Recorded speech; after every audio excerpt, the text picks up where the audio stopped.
Ancient Greek city-states, more than just salad dressing. Hey there, history buffs and curious minds. Ever wondered what life was like in ancient Greece? Forget the myths about gods throwing lightning bolts. Okay, maybe don't completely forget them. Because today, we're diving deep into the fascinating world of Greek city-states. Buckle up, because this is going to be more exciting than finding a hidden treasure in your grandpa's attic. Imagine a world where the lights went out, literally and figuratively.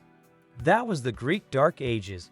But fear not, like a phoenix rising from the ashes, or maybe just some really stubborn weeds, the Greeks bounced back. They gave the Dorians the boot, and villages started teaming up. Why? Protection, organized trade, and maybe just because they were tired of being bossed around. Think of it like this: your neighborhood forming its own superhero team to fight off, well, maybe just really annoying squirrels, but instead of squirrels, it was about survival and prosperity. Cities like Athens and Sparta, once squashed by the Dorians, rose again, stronger and ready to party or, govern. Forget about a unified Greece with a single leader. The geography was a real pain. Mountains and twisty coastlines made road trips a nightmare. Imagine trying to deliver pizza across that terrain. So travel was mostly by sea, and each city-state became its own little island of power. They knew each other, sure. People could visit or even move between city-states, but each one had its own government, its own laws, its own way of doing things.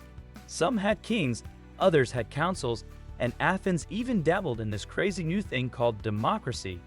It was like a historical potluck, with everyone bringing their own unique dish to the table. To get your head around a city-state, picture the United States, without a president, Congress, or federal laws.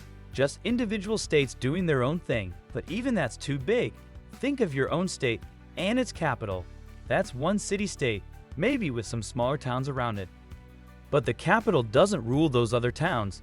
Each town, or group of towns, is independent, making its own rules. It's like a bunch of mini kingdoms, all vying for the title of most awesome city-state. And trust me, the competition was fierce. Despite their independence, the Greek city-states had a lot in common. They all believed in the same gods, worshipped in the same way, and spoke the same language. No forced beliefs here, just good old-fashioned storytelling that everyone bought into. They also shared a common culture, a love of beauty, and an insatiable desire to compete. Think of it as the ancient Greek version of the Olympics, but with more philosophy and less performance-enhancing drugs, probably. When we say the Greeks, we're being super general. It's like saying Americans when you really mean that one guy from Florida who wrestled an alligator. To be accurate, we'd have to say Athens did this, or Sparta did that, or Athens and Sparta teamed up to do something awesome or terrible. But that's just too much of a mouthful, so we often say the Greeks, even though ancient Greece was never one country, never an empire, except for that brief, glorious, and slightly chaotic period when Alexander the Great was in charge. After Alexander kicked the bucket, it was back to business as usual, each city-state ruling itself. If you asked an ancient Greek where they were from, they wouldn't say Greece. They'd proudly declare, "I am a man of Sparta," or "I am a woman of Athens." They were fiercely loyal to their city-state. It was their home, their identity, their everything. Collectively, these city-states formed a civilization, a truly remarkable one. They gave us democracy, philosophy, theater, and a whole lot of other cool stuff. So, next time you're binge-watching a play or pondering the meaning of life, thank the ancient Greeks. The Greek city-states weren't always at each other's throats. Sometimes, they teamed up against a common enemy. Other times, they went to war with each other. It was a complicated relationship, like siblings who love to bicker, but will always have each other's backs, sort of. But there was one thing that could bring even the most warring city-states together: the Olympic Games. The Greeks invented the Olympics, and they took it seriously. War was halted for the duration of the Games, as athletes from all over Greece competed for glory. It was a time for peace, unity, and bragging rights. The Greeks gave us so many gifts: democracy, trial by jury, the theater, advances in medicine and science, architectural wonders, and incredible stories about heroes.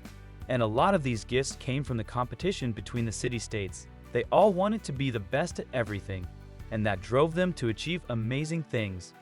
Think of it as the ultimate academic decathlon, but with more political intrigue and fewer awkward speeches. The result? A civilization that continues to inspire and influence us today. So, there you have it, a whirlwind tour of the ancient Greek city-states. But this is just the beginning. There's so much more to discover about these fascinating societies. Now it's your turn. Dive deeper. Research a specific Greek city-state like Athens or Sparta and share your findings in the comments below. Get creative. Write a short story or create a piece of art inspired by ancient Greece. Stay tuned. Subscribe to our channel for more exciting history lessons and adventures. Don't just be a spectator. Become a history explorer. Let's uncover the secrets of the past together.